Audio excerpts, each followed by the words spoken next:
Bonjour à tous, nouvelle vidéo. Aujourd'hui, on va s'occuper d'une carte mère de PC.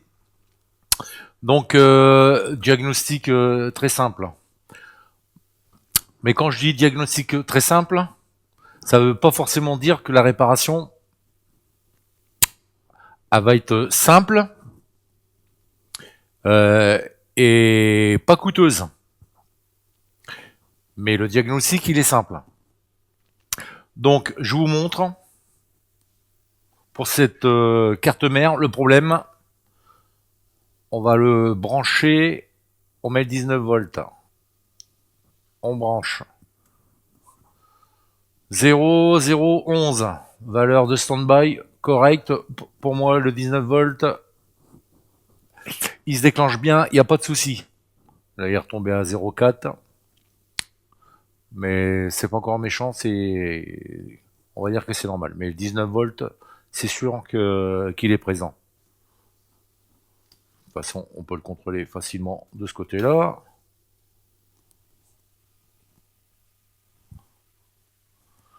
Alors, de ce côté-là, l'arrivée, elle est là. Shunt résistor, elle est là.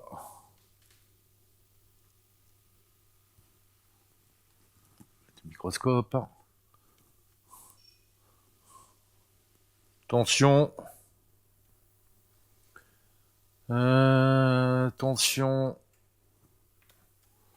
Tension. Voilà. 19 volts 50. On est bon. Il arrive.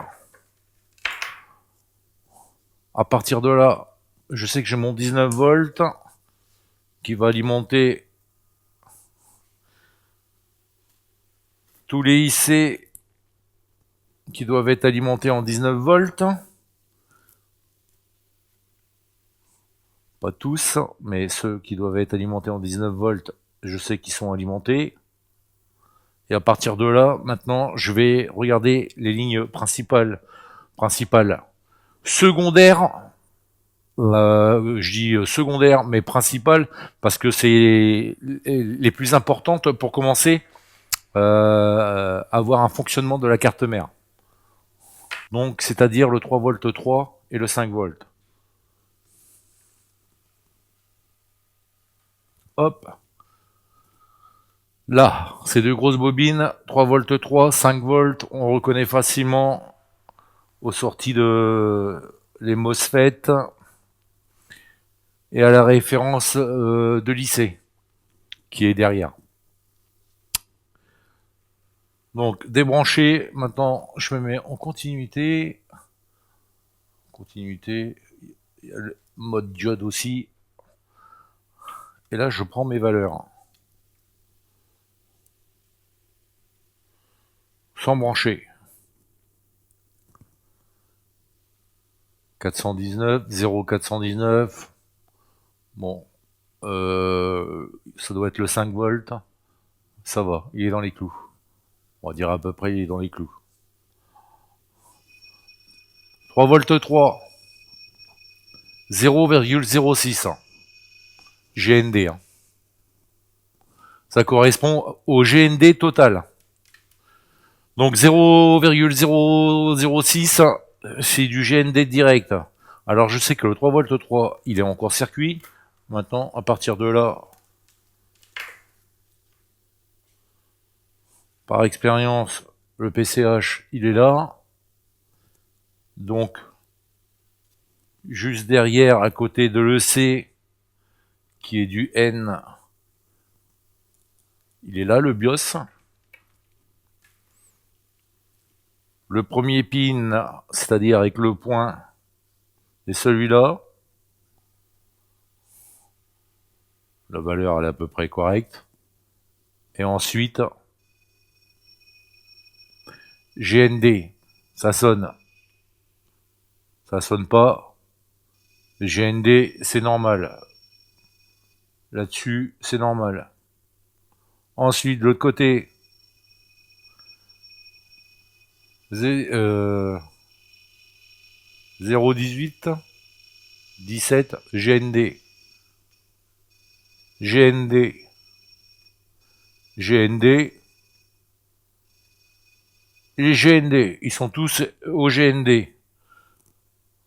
Tous au GND, horloge, communication, et les autres, tout est en court-circuit.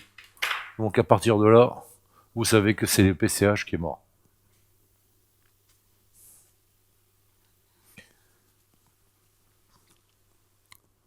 Il communique directement que le PCH, il est là. C'est lui qui est défectueux. Tati tata.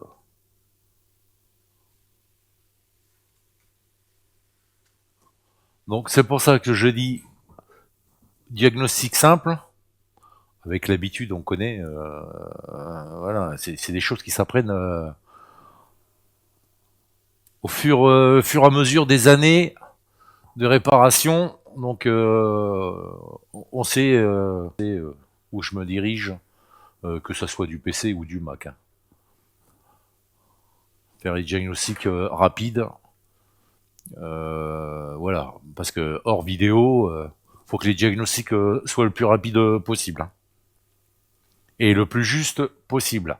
Mais là, un PCH éclaté comme ça, le diagnostic, il est juste à 100%, qu'il est mort. Mais on espère qu'il n'est pas parti dans le CPU.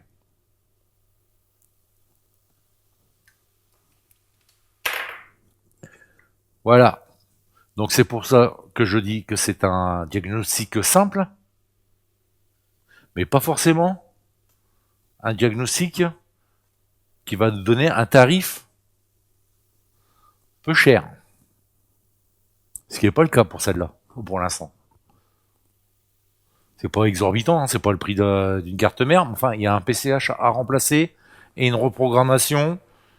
Déjà l'enlever, mesurer les valeurs,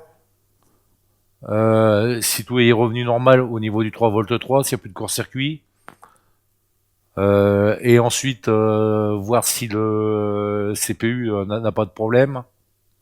J'ai mesuré 3 ohms 67 sur les corps du CPU. Pour du 7ème génération, c'est correct. Ensuite, on ne sait pas si contrôleur mémoire, il n'a pas pris une claque. Ça, malheureusement, c'est tant qu'on n'a pas essayé, on peut pas savoir. Donc, comme j'en ai un, on va le remplacer et en espérant que ça s'arrête là, tout simplement. Mais voilà, diagnostic simple et simple, mais simple n'est pas valable avec pas cher dans ce cas de figure, en tout cas. Pas cher. C'est pas le prix d'une carte mère. Hein. On est loin du prix d'une carte mère. Aussi. Hein. Mais je veux dire, voilà. Ça, l'enlever, le remplacer correctement, reprogrammer. Bon, voilà. Après, diagnostic simple. Et, là, il y a un remplacement de PCH. Ça veut pas dire réparation. C'est pas un MOSFET, c'est pas un condensateur. Hein. Ça va pas prendre 5 minutes pour le réparer. Hein. Donc, les tarifs, quand on annonce un tarif, on prend tout ça en compte. Hein. On va passer au remplacement du PCH. Je vais déjà l'enlever. Voilà, ma procédure, c'est je vais déjà l'enlever. Je vais voir si mon 3V3 est revenu à la normale, avec des valeurs correctes. Si normalement le BIOS, logiquement, il n'y aura plus de court-circuit non plus, ce qui communique avec le PCH. Ça d'abord, et ensuite on mettra le nouveau PCH. Pour être sûr qu'il n'y a pas d'autres problèmes qui reviendraient éclater le PCH derrière. Allez, c'est parti.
Bon voilà, PCH remplacé de ce côté-là.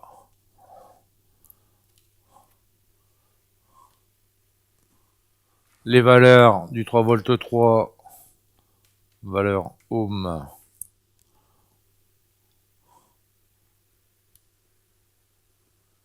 Après le remplacement. Non, c'est pas bon là comme ça. Voilà. 317. 409. Ça c'est bon. La masse, c'est bon. Normal du moins. Ah, c'est bon. Et c'est bon. Bon, j'ai mis le refroidisseur rapidement.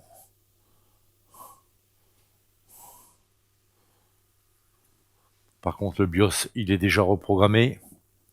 J'avais fait une séquence vidéo pour vous montrer sans le refroidisseur et sans le BIOS, mais j'ai oublié de mettre le son. Je l'avais coupé. Donc là, c'est déjà prêt à remonter si tout va bien. Alors, démarrage.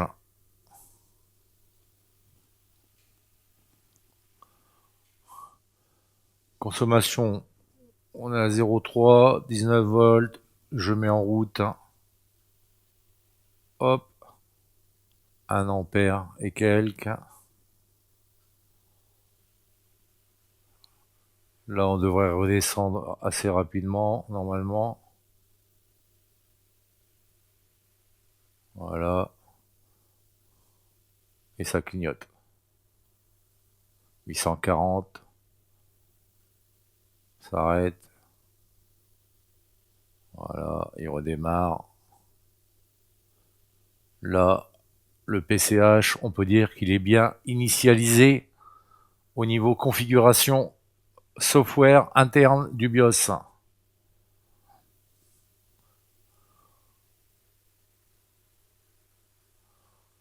Oui. Je le vois par rapport aux différentes phases de consommation d'intensité. Voilà, donc on a la communication, c'est bon. 940, valeur correcte.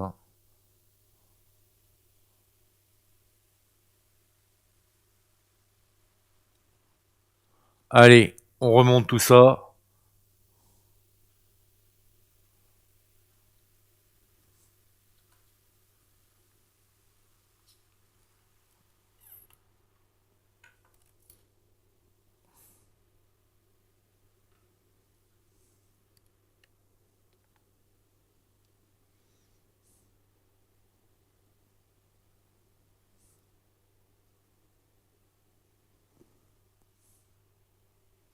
Ça va.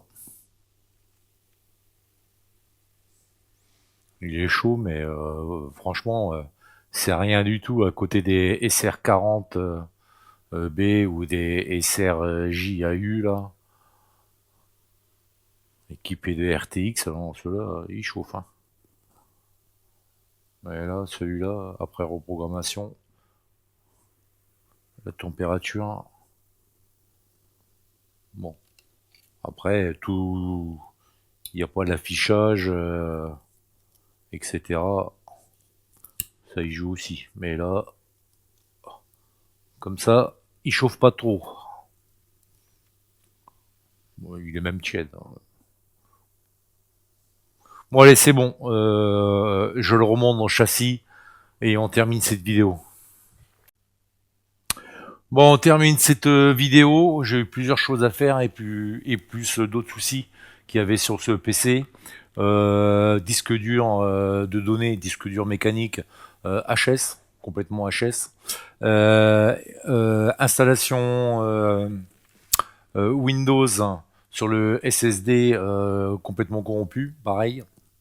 Bon, avec un PCH qui éclate, si c'était en train de transférer des données, c'est pas étonnant. Donc, on a dû appeler le client. J'ai eu d'autres choses aussi à faire pour savoir si on pouvait, s'il y avait des données importantes déjà dans un premier temps. A priori non, donc on l'a réinitialisé avec la partition de récupération et je voulais absolument voir si l'installation se faisait correctement, donc pas d'erreur avec une communication avec le PCH et pas d'erreur d'installation, vu que pendant les installations, il y a beaucoup d'échanges de fichiers entre la RAM et le contrôleur mémoire du CPU. Donc c'est une indication, une très bonne indication pour savoir s'il y a un problème au niveau contrôleur. Après, ça pouvait être une barrette, mais enfin une barrette, on aurait pu essayer. Mais là, il n'y a aucun problème, tout s'est bien installé et ça fonctionne parfaitement. Allez, on démarre. Hop, je vais le retourner. Il y a le nom du client.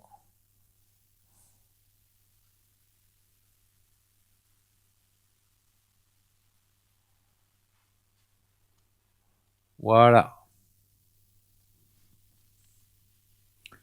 tout fonctionne parfaitement. Pour ce PC, c'est terminé. Je vous dis à la prochaine. Ciao.